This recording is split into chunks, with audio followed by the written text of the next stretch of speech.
Bold leaders, no buzzwords, no BS. This is Mastering Workplace Culture, real talk on crafting workplace cultures that deliver results. Each episode, we go beyond corporate speak and talk with leaders who've actually done it. Those who've faced breakdowns, made bold moves, and built organizations where respect and results carry equal weight. If you're ready to challenge assumptions, gain actionable inspiration from proven mentors, and build a workplace culture that actually works, this podcast is for you. Hello and welcome to the Mastering Workplace Culture podcast. Mark Babbitt, Amber AJ Jordan here is our official guest, and I'm going to play host a little bit. And Amber's been a client for a long time. We're not going to say how long, but just a phenomenal culture success story. And we are very excited to have you here. Mark, why don't you tell us who Amber is? Happy to. First of all, welcome, Amber. We're thrilled to have you along for the ride today. So Amber AJ Jordan is the Chief Executive Officer of Desert Sage Health Centers, a rural, federally qualified health center often described internally as the little health center that could. She leads in communities where access is limited, recruiting pools are shallow, and improvement efforts have to work in real-world conditions with finite staffing, funding, and time. AJ has spent nearly 20 years in tribal, rural, and safety net healthcare, helping organizations close the gap between well-intended strategies and day-to-day reality. Our work sits at the intersection of strategy, operations, and human systems, with a practical focus on reducing friction in the work so clinicians and staff can spend more time caring for patients and less time navigating the system around them. Her master's capstone focused on reducing clinician burnout related to documentation burden, a through line that continues to shape how she approaches operational design and communication today. At Desert Sage, AJ leads practical, system-level changes that use bidirectional communication not as a cultural aspiration, but as a core operating discipline in support of sustainable care, delivery, and caregiver well-being. With that frame, AJ, again, so glad to have you with us. Thank you. It's good to see both of you again. Well, I'm going to jump in if you don't mind, and I'm going to go way back in time, Amber. When you first reached out to me before Mark and I formalized our partnership here in the Purposeful Culture Group, and you were Chief Operating Officer at the time at Desert Sage, and you showed me your hard copy of my first book, The Culture Engine, that was doubly thick because of the Post-it notes you'd made yourself in the book, which as an author, there's nothing better than knowing that some of these ideas, landed firmly for you. So tell us a bit about what you were hoping, and you were already in the midst of a really cool lean initiative. So it may be that the lean initiative was working and then you got some insights on culture, but fill us in on what prompted you to reach out to us. Well, here is the book with some of the Post-its still in there. It's worse for wear, and there's many layers here, as you can see, but the Awesome. book still has all the Post-its in it. It's a book that I read probably 10 years ago or longer and keep at hand at my desk. So thinking back, I had been working with a team. Our CEO had been working with a team that worked independently in one of our remote sites, and just having some difficulties with communication and struggles with interpersonal relationships. And we tried different things: team agreements, one-on-one conversations, coaching, and just really were struggling to figure out how to get that team working effectively together in a really respectful and productive way, not just that bare minimum of, well, we have to work together, but, as long as we can have this bare minimum level of respect, or we don't have to get along, but we still have to see patients. We wanted something better than that for all of our teams. So I think at the time, we were saying too, the culture isn't terrible, but we want excellence. We're a rural community. It can be difficult to recruit people here. And so we want to be the place where people are banging down our door to come work for us, even if they have to commute a long distance or relocate. And I picked the book up again and reread it. I went to my bookshelf when I was looking for something else, I believe. And I thought, wow, this seems like the right thing at the right time. We have a team that's struggling. We had a funding opportunity come open focused specifically around workforce recruitment and retention. And so that's when I reached out to Chris and said, hey, I've read your book. Here it is with all the sticky notes on it. And we might need some help just moving from that place of being good to being excellent. AJ, when we let's give our audience a little context because our audience may not know this about us. We insist, because culture is very much a top-down issue, although it eventually improves from the bottom up. When you first reached out to us and we saw COO on your title, we said, okay, where's the CEO? What's going to be her role in this? And your relationship with your former CEO, who you now fill that role, Mary, was absolutely all in from the very beginning. But what was it like for you as COO to go to her and say, even though our culture isn't that bad right now, this is what I really want us to focus on? And what was her reaction? And how did you two form literally a partnership to change the culture at Desert Sage? Mary and I always had a strong working relationship. From the first time we had an engagement together when I was working as a consultant, I just really appreciated her level-headedness and her perspective, her foundations in good business, but also her willingness to try new things and be super innovative. So at the time, and Mary's background was as a CFO and a CPA, so she was always concerned about the bottom line. And so I knew I was going to have to take a business case to her for why this made sense. So grant funding obviously always helps, but we had a pain point with the team that I shared with you that we were just struggling to resolve on our own, not necessarily because of skill sets, but also because of just time and resources and not knowing a structure that would be effective. And I remember as I was reading through the Culture Engine, the thing that struck me the most was that we had a way to measure data, a way to measure culture. And so that was very compelling to me because we would know if the investment we made in culture improvement was working or not working if we went through this process. So once I talked to Chris and learned a little bit more about the survey process, the values and behaviors survey, the executive team effectiveness survey, and knew that we could actually measure whether or not this was going to make a difference, I knew we had something a lot more solid to go off of. And especially from a grant perspective, they want to understand what changes you're making too. It may all sound good, but you do need to show in data the difference that you've made with the dollars that you've been entrusted with. Oh, and it sounds like Mary Ferguson, literally, as Mark said it, was all in. Absolutely. Absolutely. And we wouldn't have moved forward if she wasn't, because she and I always operated as a team. And if I wasn't on board with something, she would work with me to help me see her way of thinking and vice versa. But I don't know that we were ever completely at odds on a decision that we didn't get to resolution eventually. Boy. So it felt really good moving forward, knowing that she was on board, because we knew that this change had to start from the executive team, and that if we were going to go all in, that had to mean all of us.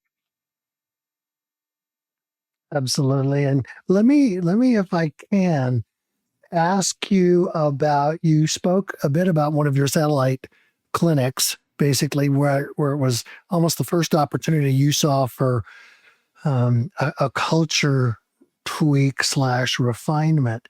How about the main office and your other satellite? Was it doing okay? Were there fewer of those respect problems in the main Mountain Home, Idaho facility?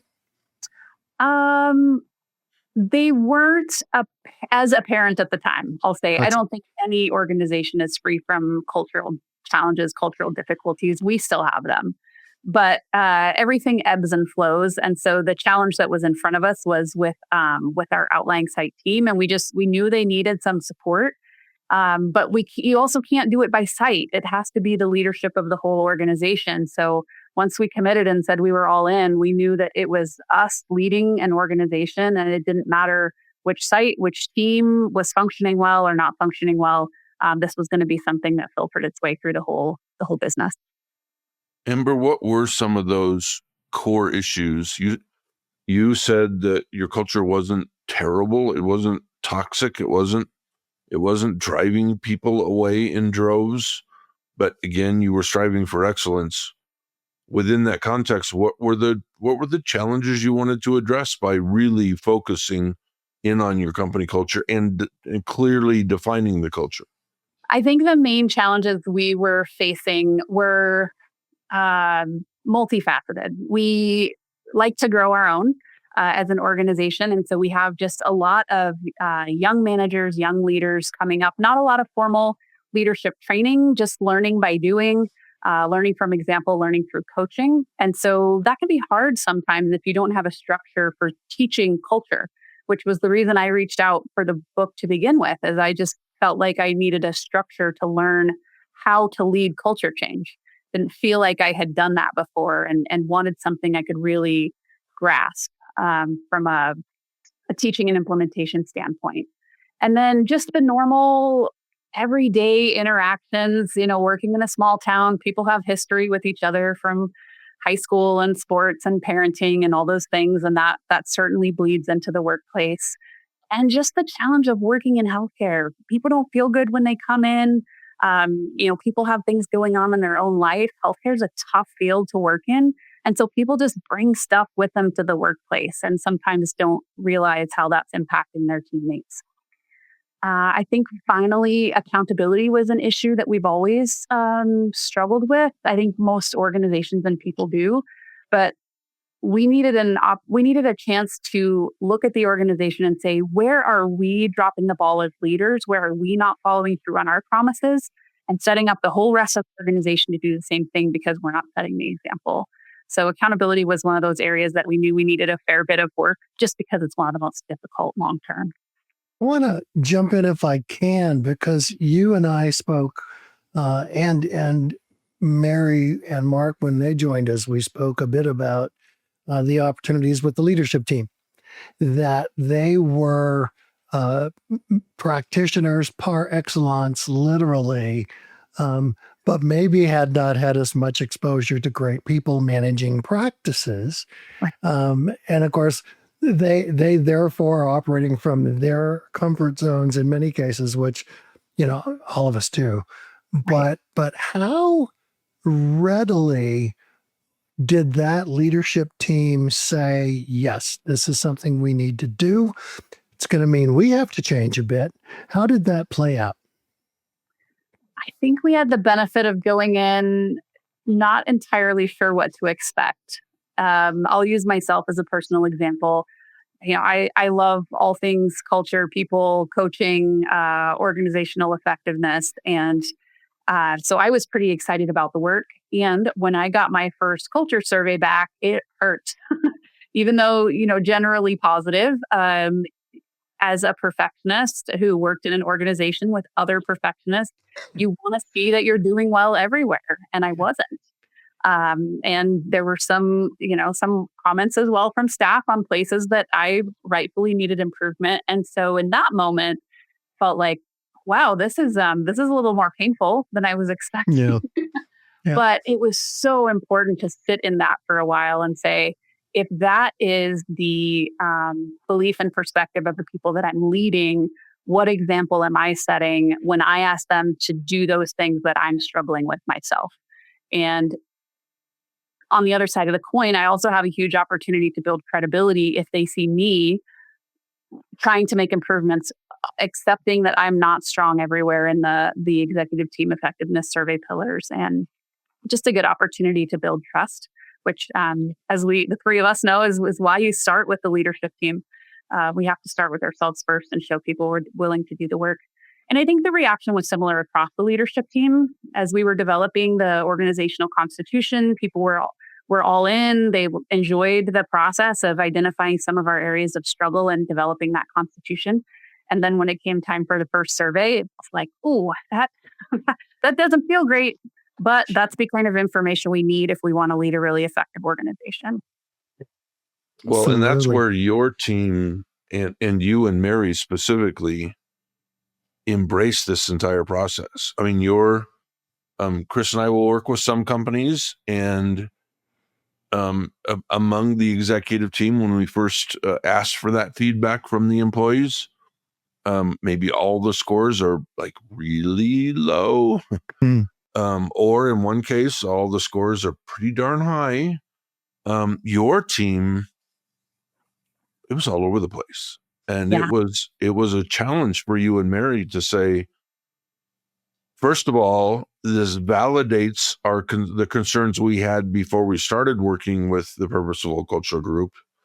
This is objective data to social proof that we have a couple holes in our leadership team where people may be great practitioners, wonderful providers, but not great leaders. How did that impact you and Mary's work to get everybody on the same page? I think that what makes clinicians really good medical providers is the capacity for being both a scientist and a personable person. So it was hard to rectify those two things because we know that all of our clinicians have glowing patient reviews. Every single clinician we employ has glowing patient reviews. And that doesn't necessarily always translate to a leadership environment where things aren't broken down into a diagnosis, a treatment. Certainly not that medicine is that black and white, but I think it can be sometimes harder to translate those diagnostic skills into a culture environment where everything feels very gray and wishy-washy. And that was why putting the organizational constitution together as a team was so important, is because it created that structure for diagnosing what we were struggling with as an organization. Other places in the company, we didn't realize there were issues or they were different than we thought.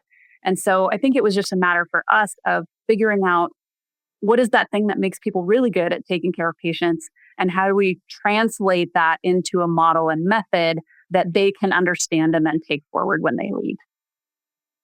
Well, the experience of having really smart scientists in the room, and we were face to face, a beautiful mountain home, Idaho, and having them begin to formalize the behaviors that make sense for the values you wanted, which then were going to be items on an assessment that they would be getting feedback on.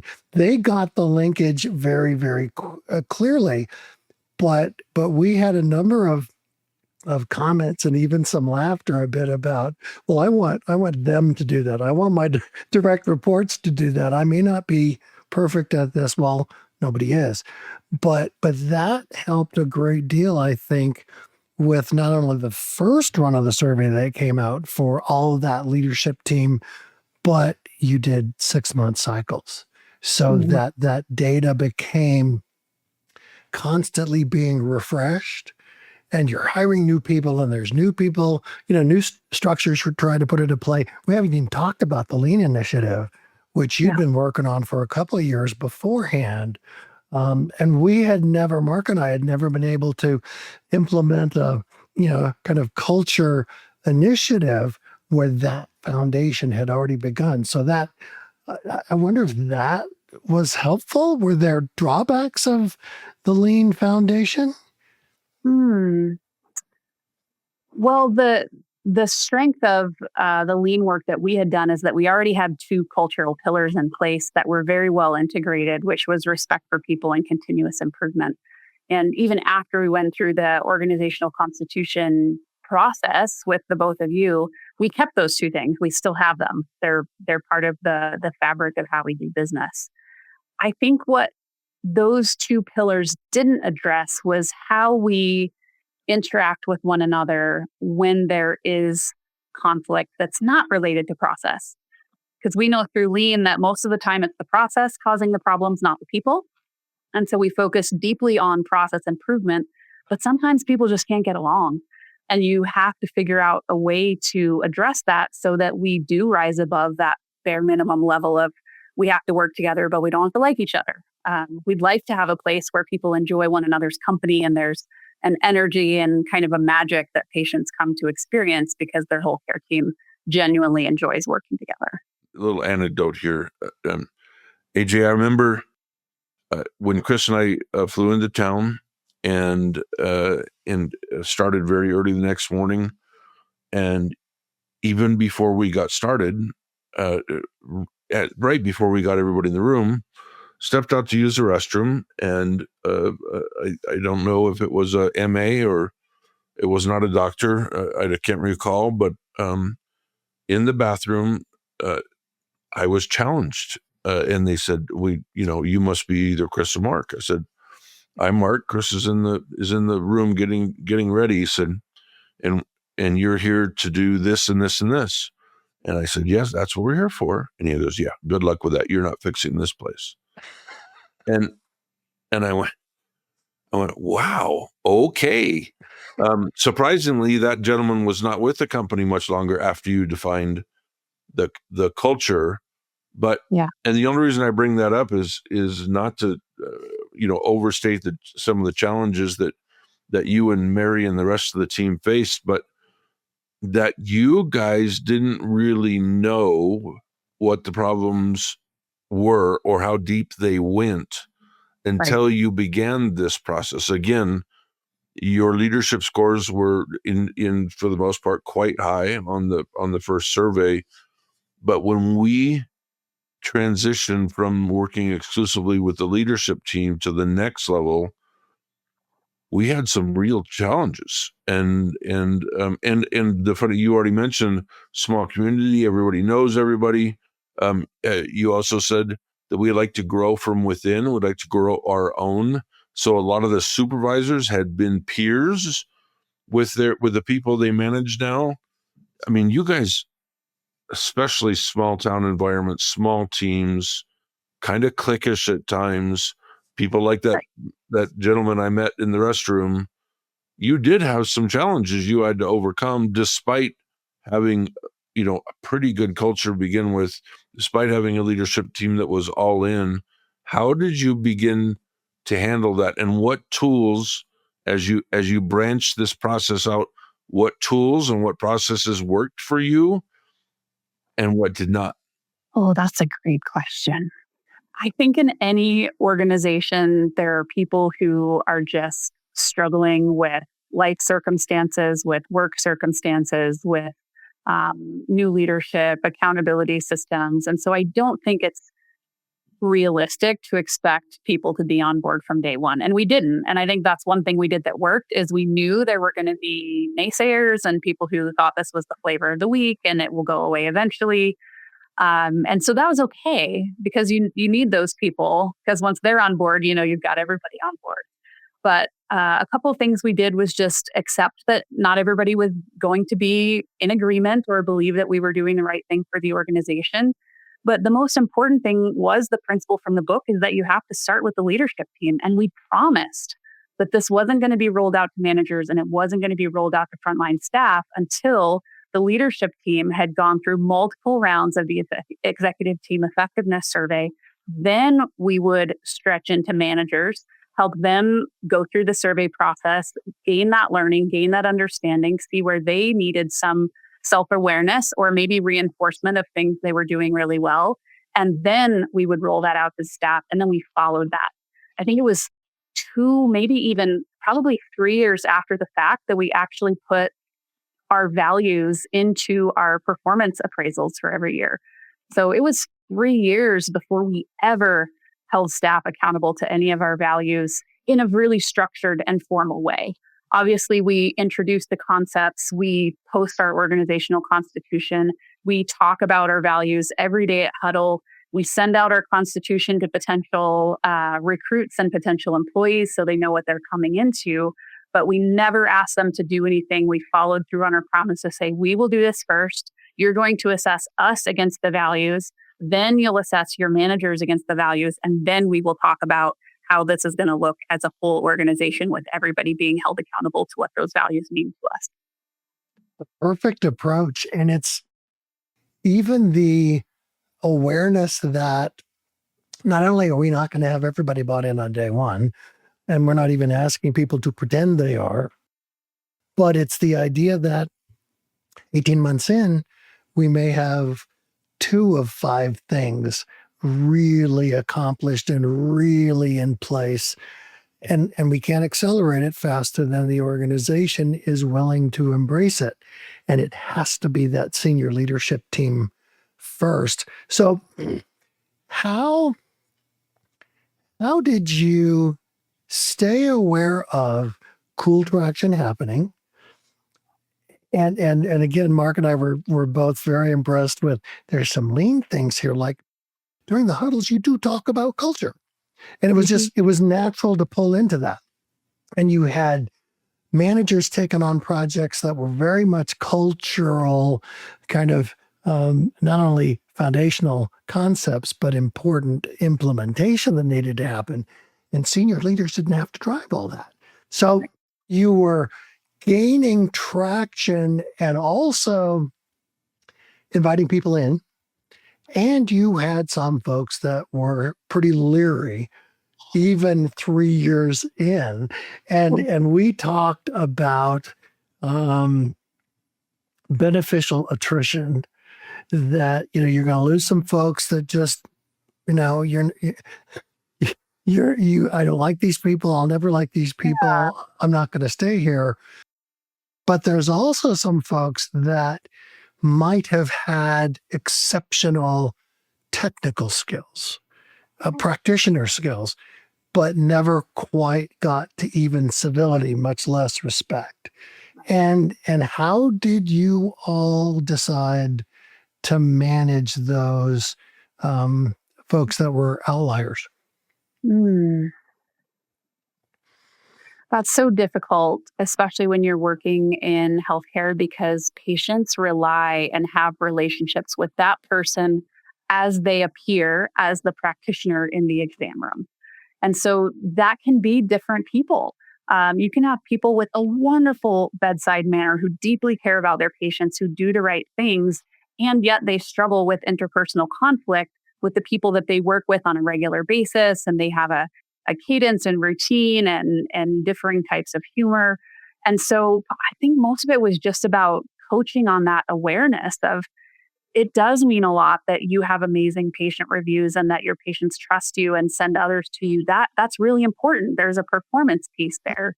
And also, you have to be a good teammate and someone who participates and contributes to the organization as a whole, because it's a web. You can't pull on one part of the web and not have it tug in a different area. And so I think just starting to coach from a place of awareness that it's not enough to be really good with just your patients. If you aren't also good with your team, with your leaders, when you're out in the community with your Desert Sage badge on or your vest, it has to be all the time when you're a representative of the organization. So I think that awareness was a key element, just to help people understand that the being a part of our organization is twofold, and that neither one is more important than the other. They're both equally important. Well, speaking of awareness, there's a different form of awareness that in hindsight helped your organization so much, and that was self-awareness. Starting with you and Mary embracing that first round of test scores for the executive team, and then your individual values and behaviors. You and Mary looked at everybody right in the face and said, I have room for improvement.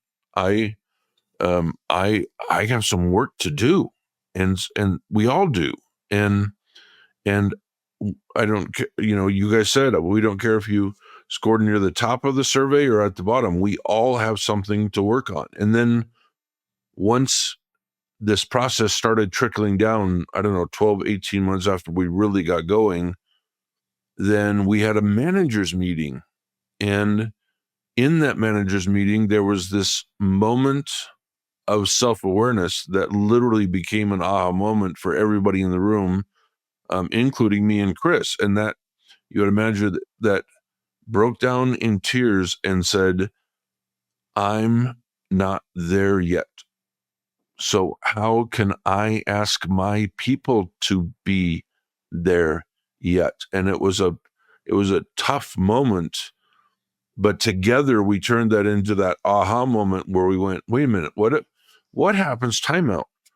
What happens if we can all look at each other right in the eye and say, you know what? None of us have a perfect score. Absolutely none of us. And so this isn't about where you measure now. This is just a snapshot in time. But what if we are self-aware enough to embrace the idea that every one of us has things we can work on to be better teammates, to be more vulnerable, more aligned to the values. And thanks, Chris, for popping that up.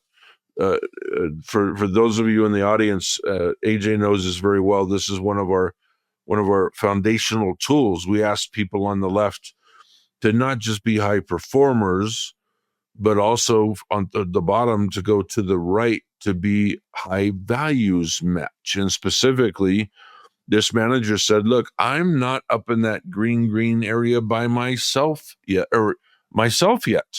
And so how can I possibly ask people to move to this green area, high performance match, high values match, if I'm not there yet either? And I know I'm not.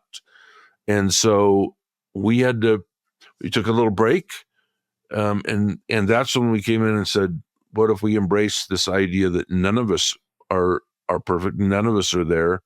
None of us are better than, despite our survey scores, there's not one of us in this room better than another person in the room.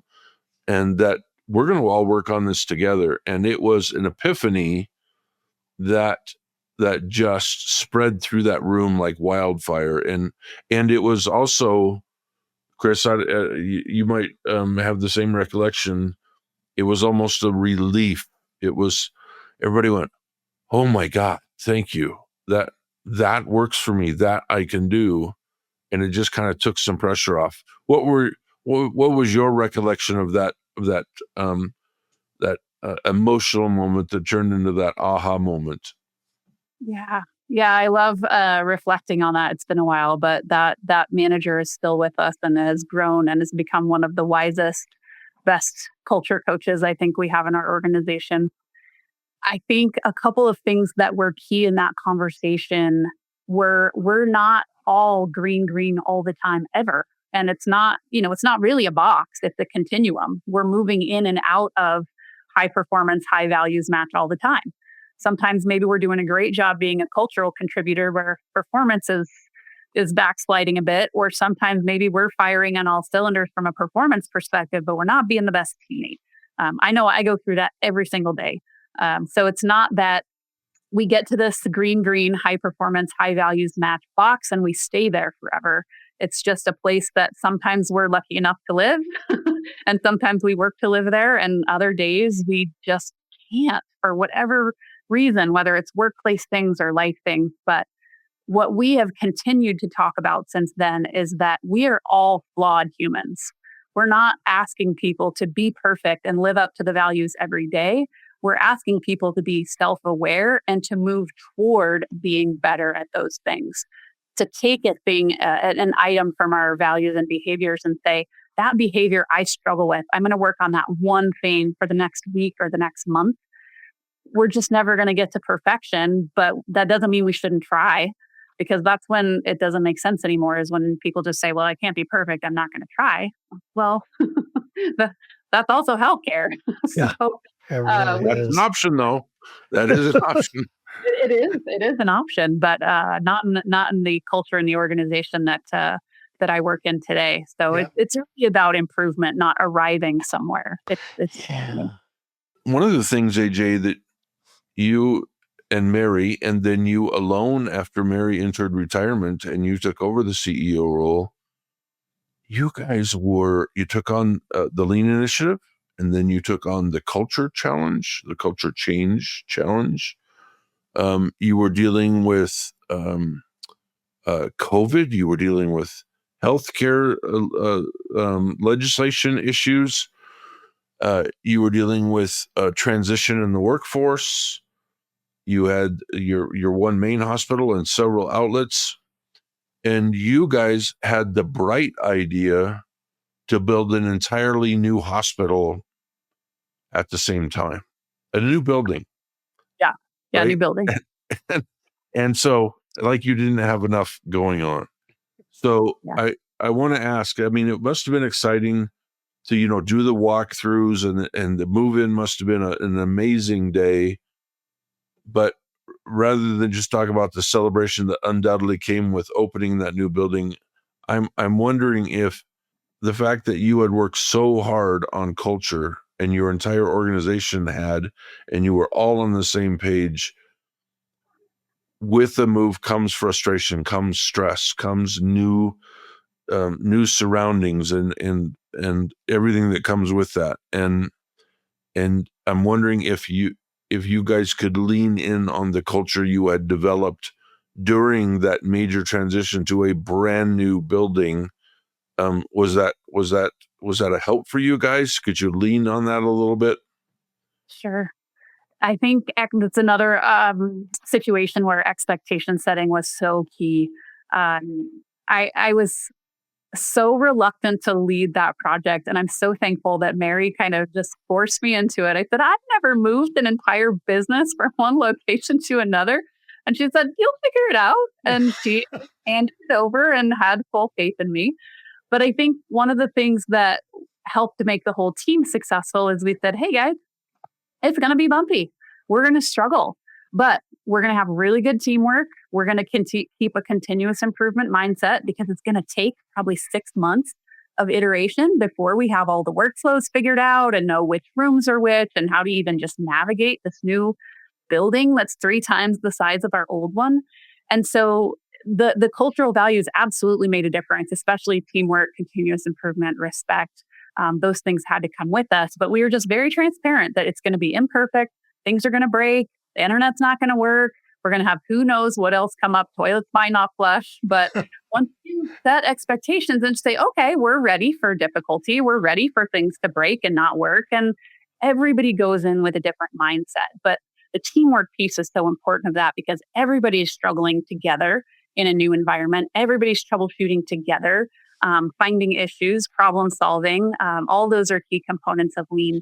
But really, it was the team that came together and said, hey, we're going to support each other through this, because everybody's going to find different bumps in the road that irritate them that day. But it was a big deal, and it was far more successful than it probably could or should have been, because of the culture and the transparency we started with. Well, I wanna ask, if I can, about the drive-through that was rather a different, new, maybe even looks great on paper, but think of all the teamwork required to learn in a short term how you have patients driving up and you don't know exactly maybe what you're going to see. How did that process of patient care gain from the teamwork across your culture? Right. We started that drive-through, like many organizations. I did temporary drive-throughs during COVID times, but patients liked it so much that even once the lease expired on the parking lot that we had rented next to the building, we figured out a way to just operate it off a side door in our old building.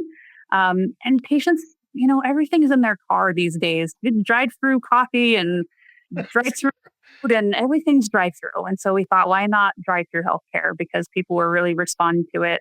Moms with a car full of kids, or elderly people who had mobility challenges, just really appreciated that they could be seen. They didn't have to go into the clinic and either get sick or make someone sick. And so we knew that patients liked it.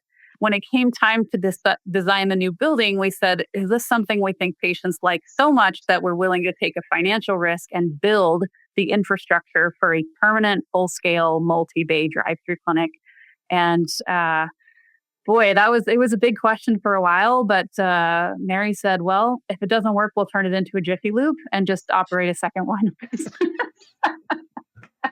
So we said, well, Lean is all about failing forward. So if it doesn't work, we'll figure out something else. Yeah. But Yeah. it's a very different thing to move from going out to a patient's car, walking off, off the side of a building, to having a drive-through clinic with giant garage doors that roll up and a pod where a team sits and a registration process and traffic lights. So it was like the continuous improvement process happened all over again. But everybody was so excited about this new thing that only we have, as far as we know. They get to be part of designing the processes and the workflows for that. And so everybody from the newest patient registration team member to an experienced medical assistant, a clinic manager, everybody was trying to make sure that it was a great patient experience. And so they worked together to find those issues and solve them together. And as a result, we have a thriving drive-through clinic, seeing lots of patients who just don't feel good enough to really come into the clinic and have a visit. So yeah, absolutely. The teamwork is I think everybody's favorite value, especially when it's working like that. Boy, that's terrific. Have you had the experience of other healthcare agencies wanting to come see how you do it? That drive-through solution? Yeah, most people are pretty shocked that we invested in building something that I look from time to time to see if anybody else has it, and I haven't found another place. And so I think it is rather unique, especially the fact that it's sitting in Little Mountain Home, Idaho, which is, pretty unassuming agriculture and military town. And we have this really cool place that people can come have healthcare in a way they haven't had it before. And our team innovated that. So I'm always so proud of them because it really is their victory. Boy, that's awesome. That's crazy. That's just awesome. You had mentioned that teamwork is probably your employees' favorite value. What is the value at this point in your process, AJ, that the leadership team or the employees in general, what's the value that you still look at and go, you know what, we still have some work to do there? Yeah, accountability, without a doubt. We have some people who are just drawn that way, who help us become better because they identify this thing doesn't have an owner, this task didn't get completed. And we have a lot of people that we've identified through some different assessments, many people who are excellent at identifying problems, brainstorming solutions, getting a team galvanized and ready to make change. But pushing those things across the finish line is really, really difficult for the way that our leadership team is drawn. And so accountability, even just in managing emails and technology and time management, it is the absolute hardest thing to do, to stay on top of every promise you've made, every task you said you'll complete, everything in your brain needs to get done. And sometimes it just feels like there's not enough hours in the day and things fall through the cracks. So accountability, I think, will always be the most challenging thing for us. And that's why it's so important that we keep it on our organizational constitution and continue to talk about it, because we can't get better if it's not in the forefront. Right. Well, I want to brag a little bit on the leadership development that you all have driven. We were in Boise, was it 2 years ago, Mark, for the ICHCA first conference. And I missed you because I had to go home and you came in and got a cool award. In fact, it was Mary who received the award, and you were able to grant that a special opportunity to receive it from you. But we were moving around. There were probably 200 people in the room. We were moving around and we got to do some small group sessions. And I'm walking down the hallway and there is Cassie. And Cassie walks up to me and says, "So good to see you. We still are working on the culture and we're making traction every day." And I thought, she was a manager, if I remember right. That's where we first met her. And she's taken on quite a bit more responsibility over the last few years. But isn't that gratifying to have you be able to identify folks who have great potential, may never have seen themselves, managing a big part of a huge business? It was delightful to make that quick connection with Cassie between meetings at that conference. Yeah.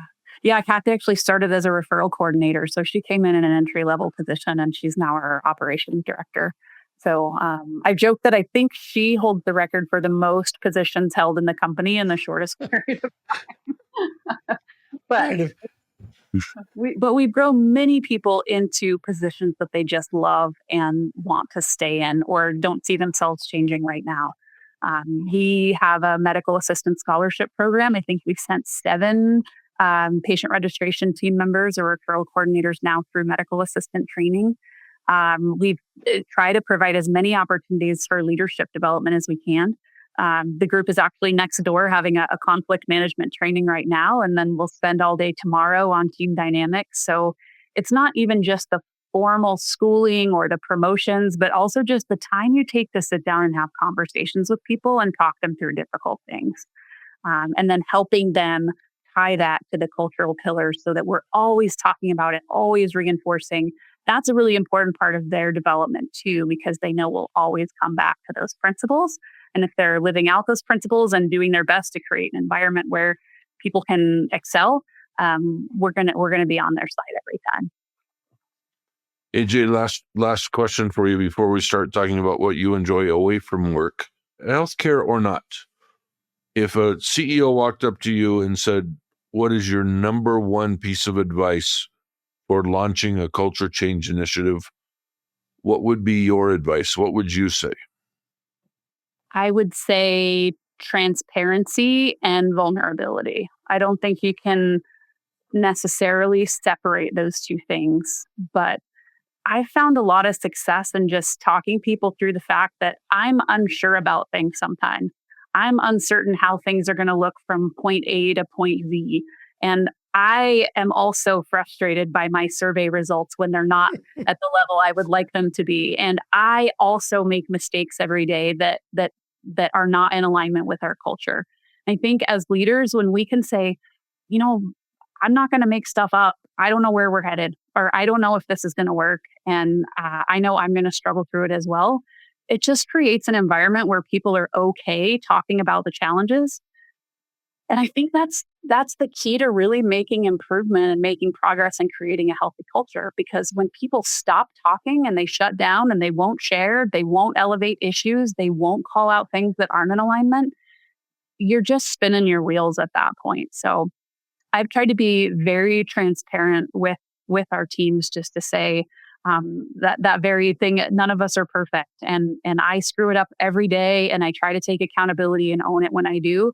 That's the most important part: is that we own it, we accept it, we try to do better tomorrow, and just keep moving forward. So, as well as data transparency, because people fill out surveys, they want to know what those results are, and they deserve to know.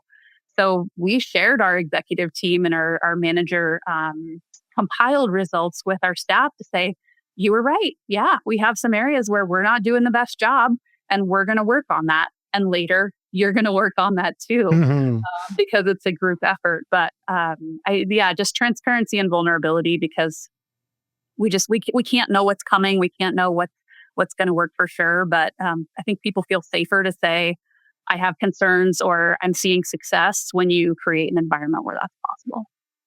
Very cool. Well, I'm gonna jump in. Here we are in the midst of an Olympics, and you have a bit of history with the Olympic team, as does your husband. Do you get kind of a little bit of, isn't it cool? Look at these kids. Yeah. Lindsey Vonn, not quite a kid, but holy God, she did brilliant the last month. But tell us a bit about that kind of reflecting. Yes. We have not. We actually don't have a TV in our house, which is probably a pretty weird thing, but we typically do binge watch the Olympics when that season rolls around, usually on a little tiny iPad. So it's not the best viewing experience, but having lived in that life and that circle for a long time, to watch people have their greatest successes and their greatest failures, and to know how both of those feel. My husband and I both get super misty and emotional when we're watching the Olympics. He's definitely not a crier, but just those peak and valley human moments where, everything someone is trained for is on the line. Yeah. Man, it gets me emotional just talking about it. But yeah, it's a fun season for us, and sometimes a lot of sleepless nights because we stay up too late watching. But That's right. been a little more disciplined. Yeah, that's awesome. Well, let me just add this, Chris. My family here has become the biggest fans of curling this week. And I am not a young man, and I don't know if I had ever watched curling before, but I don't know if it's because the USA is having a little bit more success than they have in the past, or I don't know what the deal is. I know nothing about strategy. I don't yet know how they keep score. I'm starting to understand how they actually curl the stones into the right place, but man, the Olympics. It's such an experience for everybody. Every time it comes around, and patriotism, hits a new high every time it comes around. But this time, we've just fallen in love with this weird sport that I knew nothing about before. So it's just been so much fun to watch these athletes. Some of them, the curling athletes, are not exactly built like the downhill skiers. They look like somebody you would have a beer next to in a bar, right? Or at the donut shop sharing, breakfast. Yeah. But they're so good at what they do. And it's a reminder that everybody has a skill of some kind. And to see it on display like that, as you said, AJ, is just an amazing thing we get to see every once in a while. Yeah, we're so blessed. Yeah. And I think one of the most important things that I appreciate about having been able to experience that environment is all of the noise of the world just goes away for those athletes. They get to just be young people, trying to have their most excellent day of their lives on the world stage, and, something they've trained for and invested in for so long. All the noise disappears for them. And it's just, it's heartwarming. Politics doesn't matter. Yeah. Borders don't matter. It's just everyone's there trying to do the same thing. And it just unites people in a way that very few other things do. That's really cool. Well, when the Olympics come by for me, I go, I know somebody who lived this life. Mm-hmm. And it's AJ. Very, just very cool to particularly understand that part of your life and your husband's life. But more so, what we're speaking to here is Desert Sage is a culture success story. And you've been there from minute one. And Mary certainly helped, support you through all the interesting changes. But you continue to be one of the most effective culture leaders that we've worked with. And we are grateful for the opportunity to work with you. Well, that's high praise coming from you both. We are certainly highly imperfect still, and we're working on it every day. But I think it's the attitude of we're moving forward 1% better. We still have so far to go, and bringing new people in all the time who deserve to have a chance to learn about it and how important it is. So it's been wonderful working with you both. Thank you. Well, and listeners, I hope you enjoyed this episode of Mastering Workplace Culture. You can learn more about Desert Sage Health Centers at desertsage.org. Do I have that right? desertsagehealthcenters.org. There we go. Because it's a remarkable organization and getting better every day. Yeah. So once again, as you know, you may not know, as listeners know, we launch new episodes every Tuesday, and we've got more great guests episodes that are on our YouTube channel. We've got many, many more to come. We're recording rather steadily each week. But AJ, thank you so much for sharing your experience. Yes, thank you, AJ. Happy to do the trip down memory lane. That was great. Alrighty. Thank you all, and we'll see you next week. This has been Mastering Workplace Culture. No jargon, no corporate fairy tales, just leaders who show their scars and celebrate their wins. Do something with what you heard today. Subscribe, share, take action. Creating a culture that equally values respect and results is your responsibility. Go own it. When you're ready to make that happen, we're here to help. We'll catch you in the next episode of Mastering Workplace Culture.